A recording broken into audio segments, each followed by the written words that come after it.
Hello friends, welcome back to my channel Knowledge Ladder Learn with Shikha. Please subscribe my channel by clicking on bell icon. और ये हैं current affairs और ये हैं 9 जून 2021 के most important current affair के question जो कि आने वाले सभी एग्जाम्स में बहुत इंपॉर्टेंट है। तो शुरू करते हैं। सबसे पहले है बोनस प्रश्न। तो ये है senior care ageing growth engine किस केंद्रीय मंत्रालय की पहल है? आंसर है इसका सामाजिक न्याय और अधिकारिता मंत्रालय। अब शुरू करते हैं आज के प्रश्न। फर्स्ट क्वेश्चन है हाल ही में किस देश ने भारतीय वैक्सीन कोवैक्सीन के आयात को मंजूरी दे दी है? आंसर है ब्राजील ने। जानते इसके बारे में प्रमुख बिंदु। ब्राजील ने हाल ही में भारतीय वैक्सीन कोवैक्सीन के आयात को मंजूरी दे दी है। कोवैक्सीन का निर्माण हैदराबाद बेस्ड भारतीय कंपनी भारत बायोटेक द्वारा किया जाता है। भारत से आयात की जाने वाली इन टीकों का उपयोग विशिष्ट परिस्थितियों में किया जाएगा। फिलहाल ब्राजील ने भारत से कोवैक्सीन की 4 मिलियन खुराक आयात करने का फैसला किया है और ये है कोवैक्सीन भारत बायोटेक की। नेक्स्ट क्वेश्चन है किस महिला धावक ने 10,000 मीटर की दूरी 29,682 में पूरी कर नया विश्व रिकॉर्ड बनाया है? आंसर है सिफान हसन ने। जानते इसके बारे में प्रमुख बिंदु। नीदरलैंड की लंबी दौड़ की एथलीट सिफान हसन ने महिलाओं की 10,000 मीटर 10 किलोमीटर दौड़ का नया वर्ल्ड रिकॉर्ड अपने नाम कर लिया है। उन्होंने मात्र 29 मिनट 0.82 सेकंड का समय निकालकर यह दौड़ पूरी कर ली। सिफान से पहले इस वर्ल्ड रिकॉर्ड पर इथियोपिया की अल्माज अयाना का कब्जा था। अल्माज ने रियो ओलंपिक के दौरान 29 मिनट 17.45 सेकंड का समय निकाला था और ये हैं सिफान हसन। नेक्स्ट क्वेश्चन है हाल ही में नौसेना के हाइड्रोग्राफिक सर्वेक्षण वाले किस जहाज को 40 वर्षीय सेवा के बाद रिटायर कर दिया गया है? आंसर है INS संध्यांग को। जानते इसके बारे में प्रमुख बिंदु। भारतीय नौसेना के स्वदेशी रूप से डिजाइन और निर्मित हाइड्रोग्राफिक सर्वेक्षण जहाज INS संध्यांग 40 वर्षों तक राष्ट्र की सेवा करने के बाद 4 जून 2021 को सेवा मुक्त हो गया। इस जहाज की परिकल्पना तत्कालीन chief hydrographer rear admiral FL Fraser ने की थी, जिन्होंने भारत में इस हाइड्रोग्राफिक सर्वेक्षण पोत का डिजाइन और निर्माण भी किया था। नौसेना मुख्यालय द्वारा डिजाइन को अंतिम रूप दिए जाने के बाद जहाज का निर्माण 1978 में कील बिछाकर GRSE कोलकाता तब कलकत्ता में शुरू हुआ था और ये है वो INS संध्यांग जो कि 40 वर्षों तक की सेवा के बाद 4 जून 2021 को सेवा मुक्त हो गया है।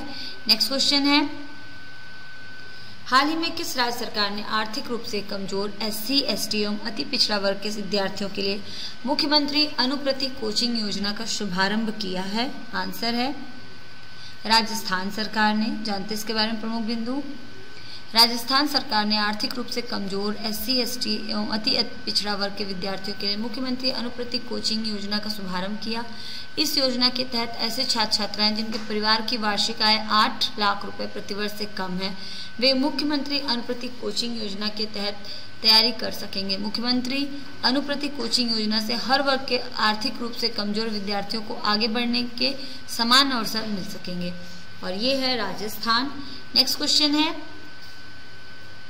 हाल ही में कोविड-19 के खिलाफ लोगों को टीका लगाने के लिए एक टीकाकरण अभियान जहां वोट वहां वैक्सीनेशन किस राज्य सरकार ने लॉन्च किया है? आंसर है दिल्ली सरकार ने। जानते इसके बारे में प्रमुख बिंदु।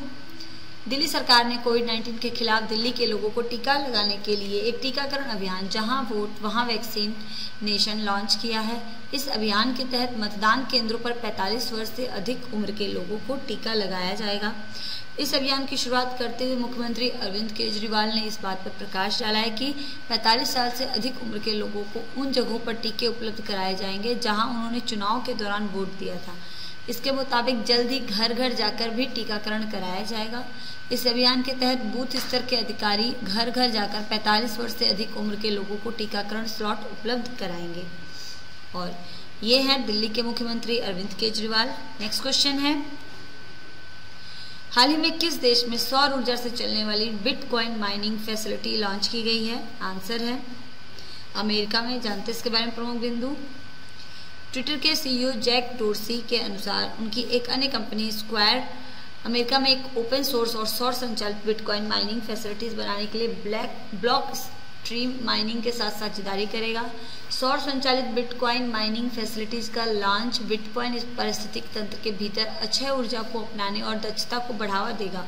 यह साझेदारी यह प्रदर्शित करने का प्रयास करती है कि कैसे अक्षय ऊर्जा के साथ बिटकॉइन माइनिंग स्वच्छ ऊर्जा संक्रमण को चलाने में मदद कर सकता है। यह साझेदारी ऐसे समय में हुई है जब टेस्ला के सीईओ एलोन मस्क ने सतत बिटकॉइन माइनिंग को बढ़ावा देने के लिए अमेरिकी क्रिप्टो माइनर्स के साथ एक परिषद की स्थापना की। डोर्सी और मस्क दोनों को की क्रिप्टो करेंसी के विकास में बहुत रुचि है। उनका मानना है कि बिटकॉइन जल्द ही इंटरनेट की दुनिया की सबसे बड़ी मुद्रा बन जाएगी।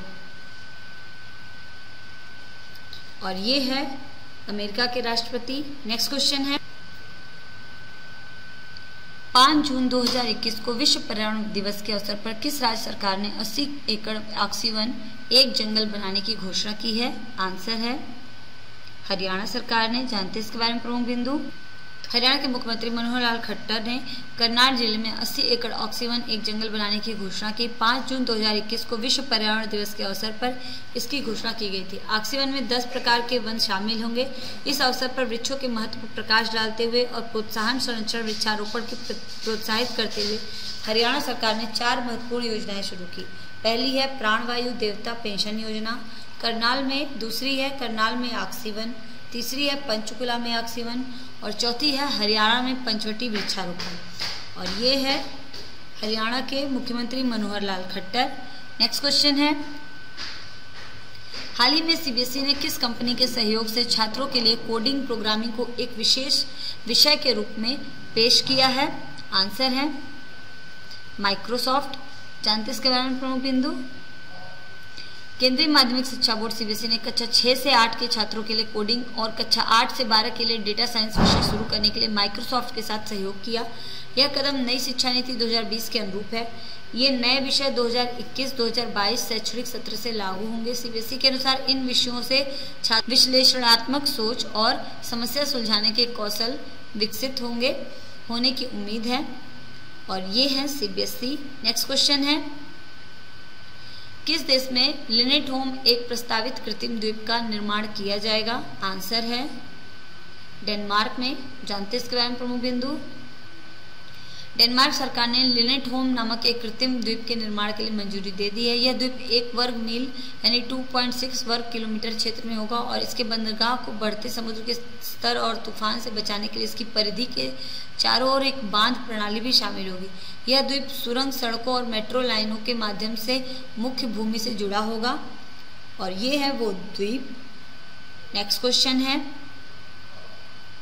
7 जून को विश्व खाद्य सुरक्षा दिवस मनाया गया, उसकी थीम क्या है? आंसर है फूड सेफ्टी एवरीवन्स बिजनेस। जानते इसके बारे में प्रमुख बिंदु। हर साल 7 जून को विश्व खाद्य सुरक्षा दिवस वर्ल्ड फूड सेफ्टी डे मनाया जाता है। 7 जून 2021 को मनाया जा रहा यह विश्व खाद्य सुरक्षा दिवस तीसरा विश्व खाद्य सुरक्षा दिवस है। विश्व खाद्य सुरक्षा दिवस 2019 में संयुक्त राष्ट्र द्वारा शुरू किया गया था। यह दिन जिनेवा सम्मेलन और 2019 में अदीस अबाबा सम्मेलन द्वारा खाद्य सुरक्षा का भविष्य पर किए गए आह्वान को सुदृढ़ करने के लिए मनाया जाता है। अदीस अबाबा सम्मेलन खाद्य सुरक्षा पर पहला अंतर्राष्ट्रीय सम्मेलन था।